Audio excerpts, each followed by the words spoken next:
Bagaimana cara berhadapan dengan golongan Wahabi yang berhujjah membedakan bid'ah dalam ibadah dan bukan ibadah? Nah, masalah bid'ah, ya, bid'ah itu menurut ulama kita dibagi menjadi dua. Ada bid'ah yang baik, ada bid'ah yang tidak baik.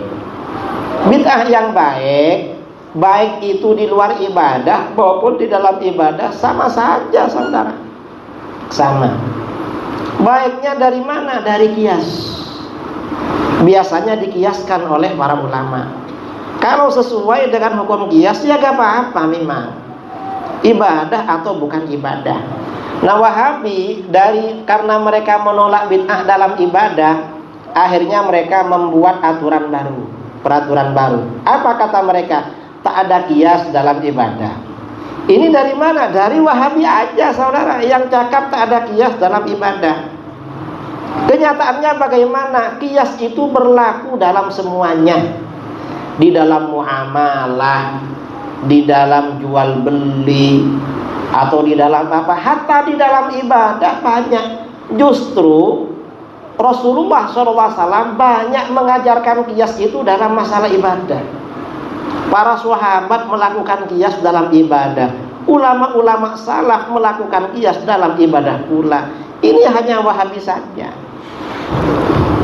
Wahabi yang bilang kias dalam ibadah tak ada. Ini kata mereka itu tak betul. Kias itu dalam apa saja ya ada. Ini contoh ya. Kias ini ada dua kelompok umat Islam. Yang pertama muthbitul qiyas, golongan yang menetapkan qiyas. Ini siapa? Jumhurul muslimin, mayoriti kaum muslimin. Ada memang qiyas. Kemudian ada kelompok nufatul qiyas, golongan yang menafikan qiyas. Qiyas katanya tak ada. Ini siapa yang berpendapat? Satu, golongan nizamiyah. Ini kelompok minoriti sangat, sekarang sudah tak ada dari Mu'tazilah. Kedua, kelompok Zahiriyah, sekarang juga sudah tak ada. Ketiga, sebagian aliran Syiah tak mau pada qiyas. Keempat, Wahabi. Nah, kita sekarang ikut siapa masalah ini? Kan bid'ah hasanah itu masuk qiyas sebenarnya. Masuk dalam bab qiyas. Dasar-dasarnya qiyas mana? Di dalam Al-Qur'an An-Nisa 59. Ya ayyuhalladzina amanu athi'ullaha wa athi'ur rasul wa ulil amri minkum. Fa in tanaza'tum fi syai'in farudduhu ilallahi war rasul. Kalau kamu berselisih pendapat tentang sesuatu, kembalikan kepada Allah dan Rasulnya. Yang dimaksud kalau kamu berbeza pendapat, kembalikan pada Allah dan Rasul. Kalau Rasul masih ada, kita langsung datang pada Rasul. Kalau Rasul tak ada, macam mana? Pakai kias. Dikiaskan dengan dalil yang ada di Al-Quran dan hadis. Dan ini berlaku ibadah atau bukan ibadah. Dalil lain, fa'tabiru ya ulil absar. Ini dalil lain. Kemudian dalil hadis bahwa kias di dalam ibadah berlaku, ya. An Ibni Abbas radhiyallahu anhuma qala jaa rajulun ila Nabi sallallahu alaihi wasallam faqala ya Rasulullah inna ummi matat wa 'alaiha shamu syahrin af'aqdihi anha. Qala na'am. Qala fadainullah ahqqu ayyuqda. Ini hadis Bukhari Muslim. Seorang laki-laki datang kepada Nabi sallallahu alaihi wasallam lalu berkata, "Wahai Rasulullah, sesungguhnya ibuku meninggal dan mempunyai hutang puasa 1 bulan tak puasa. Apakah aku akan menggantikan puasa itu untuknya?" Baginda menjawab, "Ya, ganti puasa mamamu itu." Lalu baginda bersabda, "Hutang kepada Allah lebih berhak untuk dilunasi." Nah, ini kan kias. Dikiaskan pada apa? Kalau orang tua kita punya hutang pada orang, ini kan bukan ibadah kan? Kan wajib dilunasi. Ternyata hutang kepada Allah, kata Rasulullah, lebih berhak dilunasi. Ini mengkiaskan hutang kepada Allah pada hutang kepada sesama. Hutang kepada sesama kan bukan ibadah. Kalau puasa kan ibadah. Ternyata Rasulullah melakukan kias, mencontohkan kias dalam ibadah.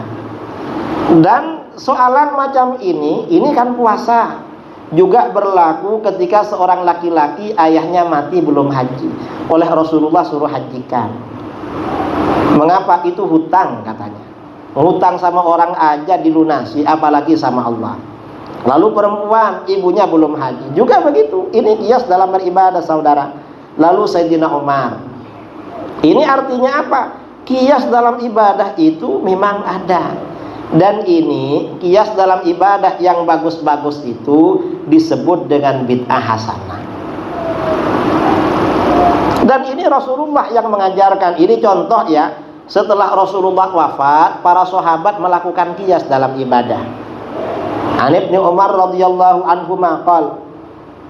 Ini langsung artinya ya. Ibnu Umar berkata, setelah dua kota Basrah dan Kufah ditaklukkan oleh umat Islam di Irak, mereka mendatangi Khalifah Umar lalu berkata, wahai Amirul Mukminin, sesungguhnya Rasulullah SAW menjadikan daerah Qaran, negeri Qaran sebagai batas miqat ihram ya.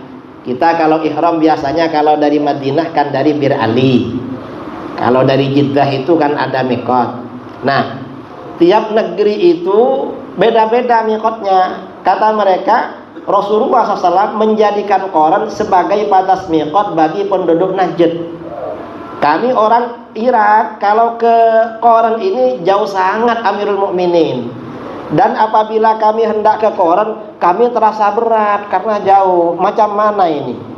Sayyidina Umar menjawab, lihatlah daerah yang lurus dengan Qaran di jalan kalian. Kamu mikot dari situ. Lalu Umar menjadikan tempat Dzatu Irqin sebagai batas mikot bagi penduduk Irak.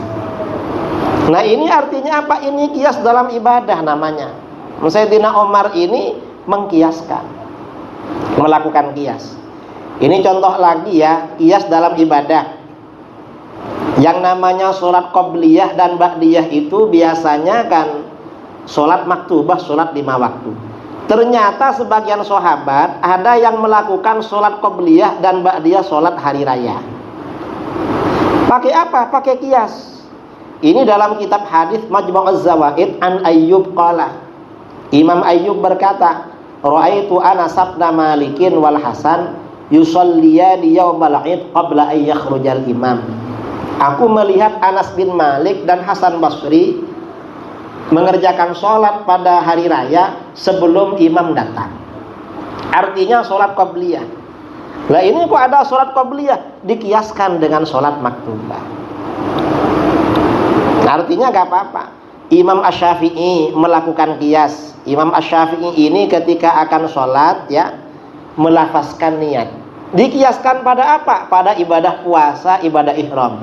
Karena pada waktu mau ihram Rasulullah melafazkan niat. Imam Syafi'i melakukan kias. Imam Ahmad juga begitu, melakukan kias juga. Nah, ini artinya apa? Bid'ah hasanah sebagai hasil dari hukum kias itu berlaku di kalangan kita. Mengapa? Ya karena memang itu yang diajarkan oleh baginda Rasulullah SAW. Kita gak perlu ragu-ragu masalah ini.